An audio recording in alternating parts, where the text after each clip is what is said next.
everybody? Welcome to another episode of Revolution Talk. My name is Zeta Ceti, and we are here live at MJUnpacked 2023 here in New York. And I got a special guest here today. His name's Eric Canori. He wrote this book, Pressure, about the life of living and doing drug dealing. How you doing, Eric?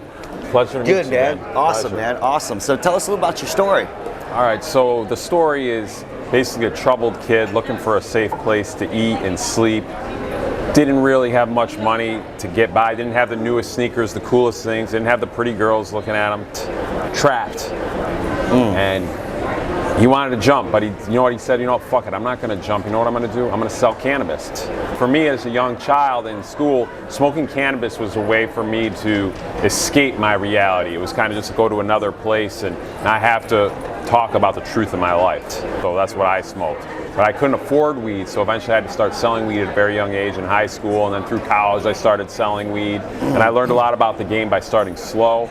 I had DEA heat on me briefly in college. And then I got out of college, moved to a remote town in Saratoga Springs, New York, where nobody knew me, about an hour and a half from the Canadian border. And I set up a legitimate business there, and I said, I'm not going to distribute any cannabis in my hometown or within a few hours from here. I don't want anybody to know who I am except a legitimate businessman. And that's when I set up my transport slowly. Over a decade, I set up an account in every single state on the East Coast between New Orleans and Boston. Warehouses, drivers, 14 prepays, PG pre-encrypted Blackberries. Crazy. I had warehouse 18-wheelers, boats. We'd get it over the border any way you can imagine. Dude. Helicopters sometimes.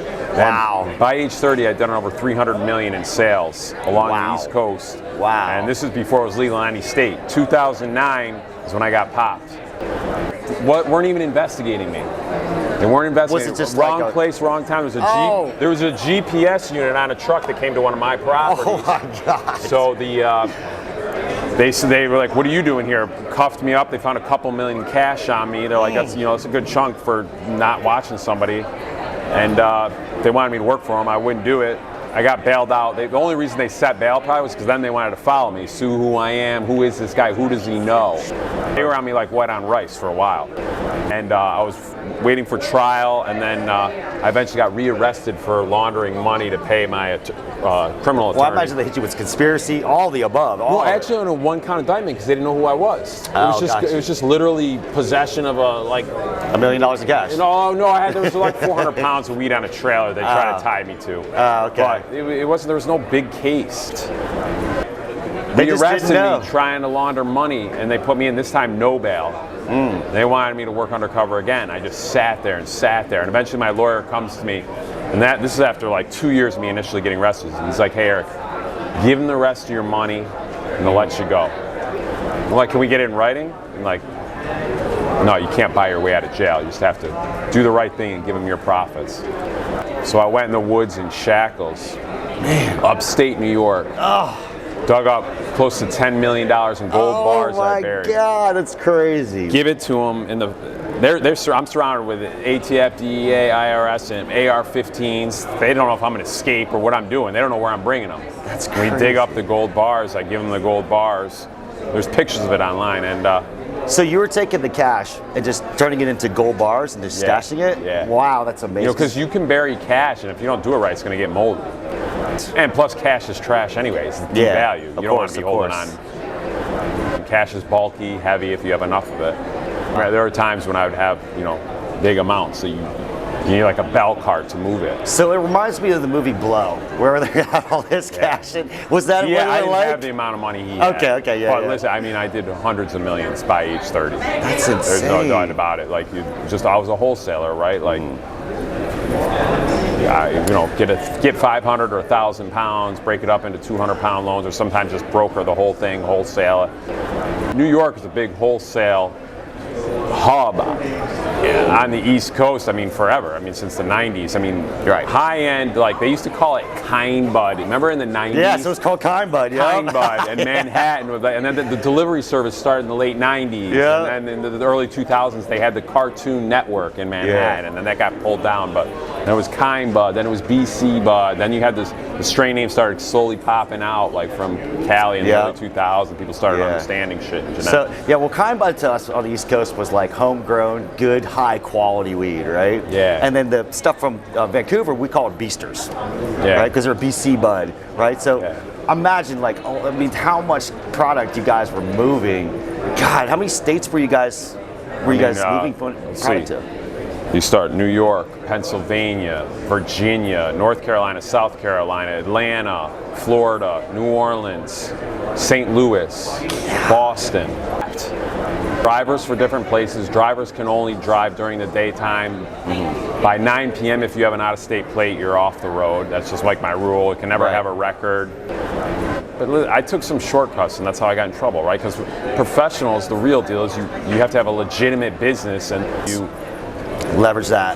You combine that product with the illegitimate with the legitimate, and then use professional transport. Like, we had professional transport coming to me. I'd have 18-wheelers come to me with different products in the trucks, and you could do that. But sometimes I would break it down and take shortcuts, and that's how I got screwed. I took a shortcut. Right. And you were taking it from Canada down, so I would imagine you were driving it through Canada too as well. And I wasn't in charge of that part. Like, I kept myself. I never even would approach within 100 miles of the Canadian border, my face or my license plate. And that's what's unique about my case is there's a lot of big players out there. Like, there's a lot of guys that doing 100, not a lot, but there's people at my level up there. I'm not the only guy.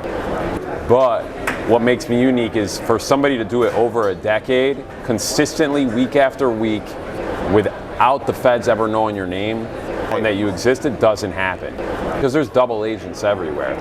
They are, and they know a lot of what's going on. They kind of just watch it, or they'll even pinch somebody and say, you can keep working, but you're going to do this for us. Informants. Yeah, I was a low-key dude that didn't really talk, and was very selective with who I let around me. And I actually never went up to the Canadian border to take meetings. I'd have people come to me. I just didn't want to show up on their feds' radar at any time.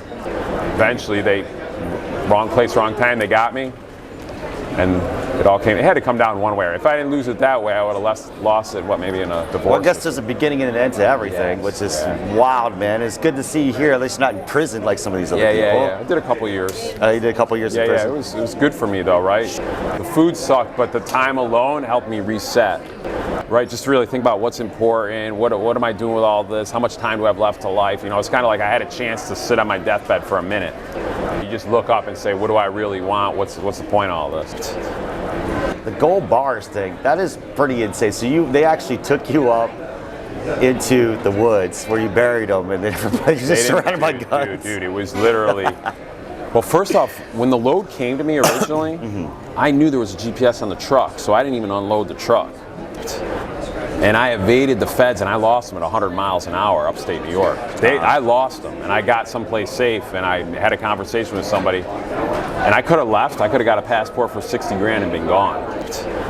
But I decided to come back, and I faced them, and they cuffed me up, and they went to my house illegally without a proper search, but whatever. That's all in the book. But the gold bars, I paid them a lot of money, man. But that was my form of cooperation. Right. It's like I would have been doing a lot longer time. I could have worked undercover for them. Could have done a lot of time. Could have just surrendered my illegitimate proceeds. Yeah, absolutely. And then, so that was just, you were just collecting that over time, I guess. And how much per month were you making? Well, my margins were so small, but I was doing, at my peak, I was doing $5 to $6 million a month in sales. Wow. But the margins are small, bro. Sometimes I'd only make 6% on a deal. Okay, if I do $1 million deal, I might make 60, 70 grand, but it's quick. And Manhattan is the most competitive place in the nation. It's been like that since the early 2000s. Anything that comes here, it's just price wars. Who has the lowest price? And when you get to the way top, it's all wholesale. Comes here, brokers out, and then spreads along the East Coast.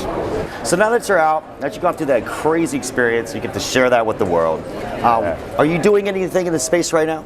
Yeah, I'm involved in a legal cannabis grow in upstate New York. Okay. Which it's really not my passion. I don't think I'll be in it that long. I want to do something else in the space.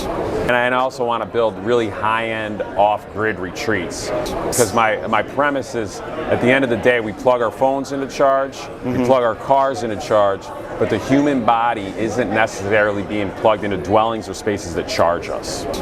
And we're tired. We're more tired. Like, smartphones have only been around, what, 10, 15 years? So we haven't really seen the ramifications of, are they actually enhancing our lives, or are they making us more tired? You need to know how to own your phone, not let your phone own you. So I'm going to build these retreats where people come and reset. Copper grounding beds, south-facing glass, cold plunges, infrared saunas, red light therapy, fire-to-table food, good vibes, adults only. So that's kind of like my dream space. And if psychedelics come online, I would love to incorporate that. All the drugs I've done, nothing healed me or recentered me more than psychedelics. It just helped me come to center and just 100%. Be like, understand the poor choices I made in life. For sure, man. That's 100% what's happening right now. We're seeing a whole resurgence of psychedelics, but from a very therapeutic perspective, not like a recreational perspective per se. You know, we got DMT, mushrooms, all these different ones that are being used in specific therapy sessions to help people get over PTSD, help our veterans. You know, it's very, very important work that needs to be done. And it's awesome to see, you know, natural plant medicines coming back and taking over the scene again. So I think that's amazing that you would incorporate that. Thank you. Very, very cool. Very cool. Is there anything you want to say to the audience, especially people out there doing this currently right now? Any other good things? If you're in the cannabis space, make sure whatever sector you're involved that you're really passionate about it, because you don't want to be there just grinding every day, making money, and then die with a bunch of money. That's what I did. I was stacking millions of dollars, and then I was just going to die with a fucking bunch of cash. And then what the fuck are you going to do with that? So you have to make sure you wake up wherever you are, whether it's the grow or the branding or the fucking, whatever you do, make sure you're passionate about it. Number two, for me, is if anybody actually does read my book, Pressure, a memoir by Eric Canori, remember, this isn't a book just about drug dealing. This is about love, acceptance, overcoming adversity, determination, trying to fit in a place where maybe you don't necessarily belong and you were swayed into that space. It's really about the things that we face on a daily basis, a lot of us. Divorce, pain, thinking you're not gonna make it, figuring out how you're gonna pay your bills. Like just the shit that we all go through that we always maybe don't talk about. We'll just have a drink or smoke and be like, fuck talking about it. But it's really just sitting down in there. And the only way you're gonna pull it out is if you drink a couple glasses of ayahuasca or something. Right? That's awesome. Totally. Yeah, that's awesome. Well, Eric, thank you so much for coming on the show. Awesome. Thank you. Everybody, pick up his book. It's called Pressure. This is an amazing story about guys lived it for real. This is Revolution Talk. Thank you guys so much. All right.